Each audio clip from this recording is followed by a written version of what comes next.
ఎంతో రాజకీయ అనుభవం, విజనరీ ఉన్నటువంటి నాయకులు ముఖ్యమంత్రి చంద్రబాబు నాయుడు గారి నాయకత్వంలో, అలాగే పోరాట పటిమ కలిగి ఉండి హృదయం నిండా దేశభక్తి కలిగినటువంటి పవన్ కళ్యాణ్ గారి నేతృత్వంలో ఈ రోజున ఆంధ్రప్రదేశ్ రాష్ట్రంలో ఒకవైపు అభివృద్ధి, మరొక వైపు సంక్షేమం రెండు కళ్ళుగా ముందుకు సాగుతున్న నేపథ్యంలో ప్రజలందరూ కూడా ఎప్పుడైతే 2024లో కూటమి ప్రభుత్వం ఏర్పడిందో అప్పటి నుంచి చాలా సంతోషకరమైన జీవితాన్ని, ఆనందమైన జీవితాన్ని గడుపుతూ ఉన్నారు. గత వైసీపీ ప్రభుత్వం చూసుకుంటే ఏ క్షణంలో ఏం జరిగిద్దో తెలియదు, వాక్ స్వాతంత్రం కూడా ఉండేది కాదు సామాన్య ప్రజలకైతే. అలాంటి ప్రభుత్వం నుండి ఈ రోజున స్వేచ్ఛావాయువులుగా ఉన్నట్టుగా, మరొక స్వాతంత్ర పోరాటం తర్వాత స్వతంత్రం వచ్చినట్టుగా ఈ రోజున ఆంధ్రప్రదేశ్ ప్రభుత్వంలో ప్రజలందరూ కూడా సుఖ సంతోషాలతో ఉన్నారు. కానీ ఇది తట్టుకోలేనటువంటి వైఎస్ జగన్మోహన్ రెడ్డి గారు 2 సంవత్సరాలుగా ఇంతవరకు ఆయన బయటికి రాలా. వైసీపీ ప్రభుత్వాన్ని ప్రజలు మర్చిపోయారు. అసలు ప్రజలు ఎక్కడా కూడా ఒక వైసీపీ పార్టీ ఉందని కానీ, లేకపోతే ఇంకోటి ఉందని కానీ ఎక్కడా కూడా ప్రజలు లేదు. ఎంతసేపటికి మంచి ప్రభుత్వం, ఒకవైపు సంక్షేమం, మరొక వైపు అభివృద్ధి రెండు కళ్ళుగా చూస్తూ ఉన్నాం. ఒకవైపు పోలవరం కానివ్వండి, మరొక వైపు అమరావతి కానివ్వండి, ఇలాగ ప్రతిదీ వైజాగ్, కర్నూలు, ఇటువైపు ప్రతి ప్రాంతాన్ని కూడా, చివరి ప్రాంతాన్ని కూడా అభివృద్ధి చేస్తూ ముందుకెళ్తా ఉన్నారు. ఇటువంటి పరిస్థితుల్లో ఉనికిని కోల్పోతూ ఉన్నటువంటి వైసీపీ ప్రభుత్వం, ఇలా అధ్యక్షుడైనటువంటి జగన్మోహన్ రెడ్డి గారు రాష్ట్రంలో అల్లకల్లోలం సృష్టించాలని, అరాజకాలు సృష్టించాలని, కుల మత భేదాలు రెచ్చగొట్టి మేము కూడా ఉన్నామని చెప్పి తెలియజేయడానికి ఒక శుద్ధ రాజకీయాలు మొదలుపెట్టారు.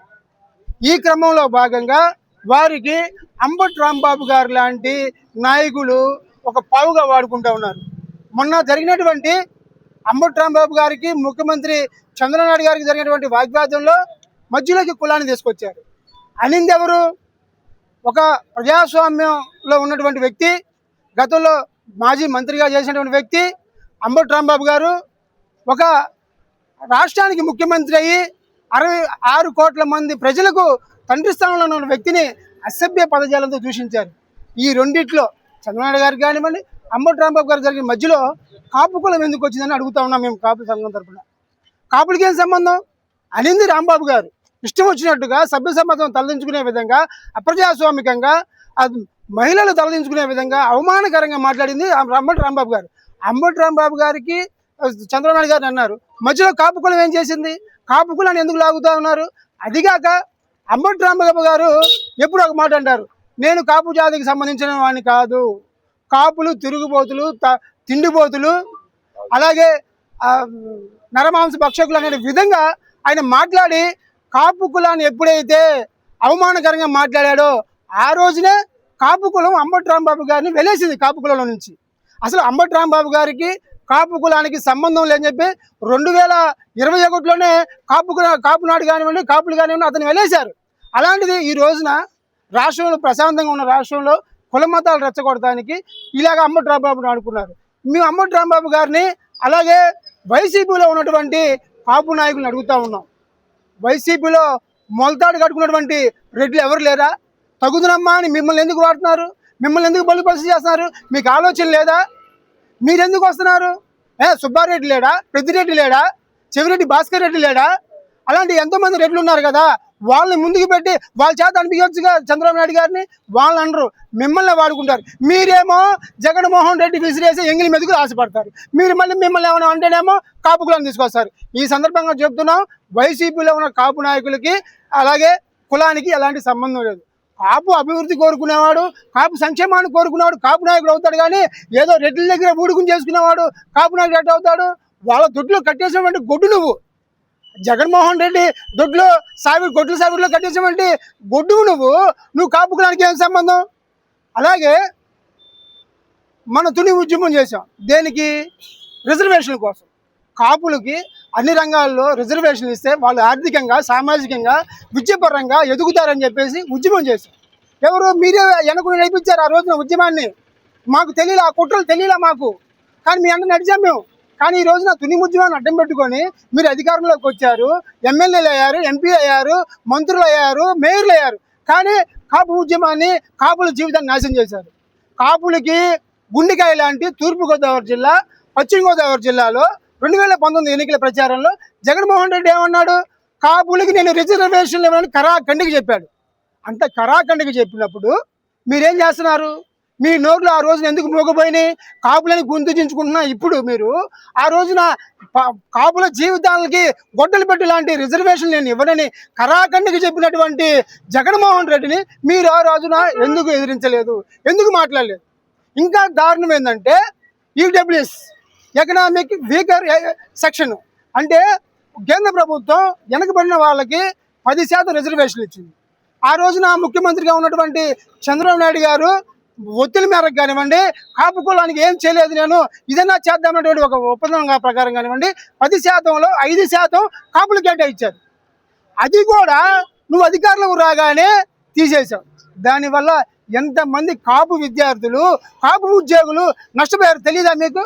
ఇంత దుర్మార్గాలకు వడగట్టినటువంటి జగన్మోహన్ రెడ్డి దగ్గర మీరు ఊడిగించేస్తా, ఆయన కాళ్ళ దగ్గర కూర్చుంటా, ఈ రోజున నీ ఇష్టం వచ్చినట్టు నువ్వు మాట్లాడి ఒక ముఖ్యమంత్రి స్థాయిలో మాట్లాడి కాపు కులానికి అంటగడతారేంటి మీరు?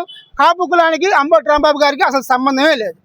అలాగే అంబటి రాంబాబు గారు కుటుంబ సభ్యులు మాట్లాడుతూ ఉన్నారు, మేము చట్ట ప్రకారం మాకు జరిగిన అన్యాయాన్ని పవన్ కళ్యాణ్ గారి దృష్టికి తీసుకెళ్తా ఉన్నారు. అమ్మా, వాళ్ళ కుటుంబ సభ్యులకు చూద్దాం ఉన్నాం. అంబటి రాంబాబు గారు ఒక మంత్రిగా ఉండి సంజనా సుకన్య అని అరగంట గంట అని అన్నప్పుడు మీ భార్య అయినటువంటి ఆమె స్పందించాలి. అయ్యా రాంబాబు, నీ వయసు ఏంది, నువ్వేంది, ఇదేంది, మన కుటుంబ పరువు పోతుందని చెప్పి ఆ రోజు ఆయన భార్య కనుక ఆపినట్టయితే మేము సంతోషించేవాళ్ళం. అరే పవన్ కళ్యాణ్ నువ్వు కాపని చెప్పుకున్నావు, తాటి కులస్తుడేగా పవన్ కళ్యాణ్ గారు. పవన్ కళ్యాణ్ గారిని 3 పెళ్ళిళ్ళు, అలాగే 6 బెల్లాలు, కార్లు మారుస్తాడని చెప్పేసి అంబటి రాంబాబు గారు అన్నప్పుడు, అమ్మా మౌనిక, మీ నాన్నగారు అన్నప్పుడు నువ్వేం చేసావమ్మా? ఆ రోజున కనుక నువ్వు ఖండిస్తే ఈ రోజున నీ వెనకాల 10 మంది ఉండేవాళ్ళు. అలాగే సత్తెనపల్లిలో ఒక ఒడిర్ కులానికి చెందినటువంటి వ్యక్తి ప్రమాదవశాత్తు చనిపోతే అతనికి వచ్చినటువంటి సహాయ నిధిని 5 లక్షలు వస్తే దాంట్లో 2.5 లక్షలు నాకు కావాలనేటువంటి శవాల మీద పేలారేటువంటి వ్యక్తి మీ మామ. ఎవరు అల్లుడు వచ్చాడు మీడియా ముందుకి, మా ఘోరం జరిగిపోయిందని. అదే అల్లుడు, మామా ఇది శవాల మీద డబ్బు మనకొద్దు, ఆ ఉసురు నా పిల్లలకి నీ కూతురికి మన కుటుంబానికి తగులుతుందని చెప్పి ఆ రోజు నువ్వు కనుక ఆపినట్టయితే ఈ రోజున నీకు సపోర్ట్ వచ్చేది. చేయాల్సిన దుర్మార్గాలు, మాట్లాడవలసిన దుర్మార్గాలు, అనకూడని మాటలు, వినకూడని మాటలు మాట్లాడేటువంటి అంబటి రాంబాబు గారికి ఈ రోజున కాపు కులం గుర్తొచ్చిందా? కాపు కులం సంబంధం లేదని చెప్పి తెలియజేస్తా ఉన్నాం. అలాగే ఈ కాపు కులం వైసీపీ ప్రభుత్వంలో ఉన్నటువంటి కాపులకి మంత్రులకు చెప్తా ఉన్నాం. అంబటి రాంబాబు గారు కానీ వాళ్ళు ఎవరైనా కానివ్వండి, మీరు ముద్రగడ పద్మనాభం గారిని స్ఫూర్తిగా తీసుకోండి. పెద్దోడు, వయసులో పెద్దోడు, చేదస్సుకోడు ఎవరైనా కానివ్వండి, అన్నమాట ప్రకారం పద్మనాభరెడ్డిగా ఆయన మార్చుకున్నాడు.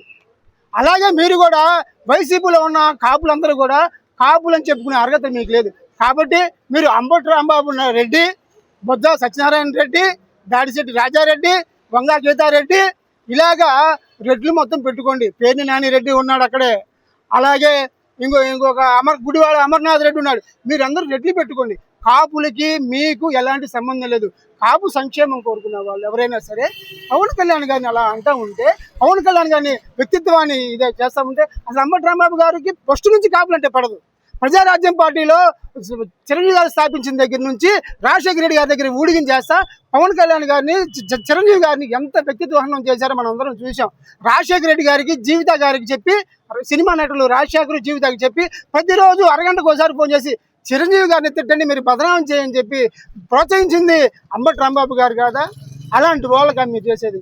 మీరు కాపు కులం అని చెప్పుకోవాలంటే, కాపు కులం ఎవరైనా మా పలానా వాడు, పలానా అంబటి రాంబాబు మా కాపు కులస్తులు అని చెప్పుకోవాలంటే నీకు ఒక అర్హత ఉండాలి. నీకున్న అర్హత లేనిది రెడ్ల సావిట్లో గొడ్డులాగా ఉన్నావు. మరొక వైపు కాపులకి ఏదన్నా అన్యాయం జరిగితే కానివ్వండి, కాపులకు రావాల్సిన ప్రభుత్వ పరంగా చట్ట ప్రకారంగా రావాల్సినవని ఏదన్నా పోరాడావా? ఏమి లేదు. ఎంతసేపటికి నీ స్వార్థం కోసం చేసుకున్నావు. అలాగే చేసుకో. అలా కానీ మనం కాపులు ఎవరైనా కానీ ఒక్కసారి గుర్తుంచుకోండి, మనకి ఉన్నటువంటి నాయకుడు పవన్ కళ్యాణ్ గారు. ఆయన ఆదర్శవంతమైన నాయకుడు. పవన్ కళ్యాణ్ గారి జీవితాన్ని మనం చూసుకోండి. ఆయన చిరంజీవి గారు తమ్ముడు అని చెప్పి అనుకున్న సినిమాలోకి వచ్చి కష్టపడి తనకంటూ ఒక స్టైల్ని ఏర్పరచుకొని తన యొక్క విభిన్నమైనటువంటి నటనతో ఒక యువతులో కానివ్వండి, ప్రేక్షకులు కానీ ఒక పేరు తెచ్చుకున్నాడు. కానీ ఆయనకి తృప్తి లేదు. ఆయనకి ఎంతసేపటికి ఈ ప్రజలకి ఏదో చేయాలి, ఈ రాష్ట్ర ప్రజలకి, తెలుగు ప్రజలకి, అలాగే దేశం ప్రజలకి ఏదో ఒకటి చేయాలి అనే ఒక తపనతో ఈ రోజున ఒక పార్టీ స్థాపించాడు. అలాంటి పార్టీలో ఎన్నో ఒడిదుడుకులు ఎదుర్కొన్నారు. తన వెనకాల ఎవరున్నా లేకపోయినా సరే ఒంటరిగా పోరాడాడు.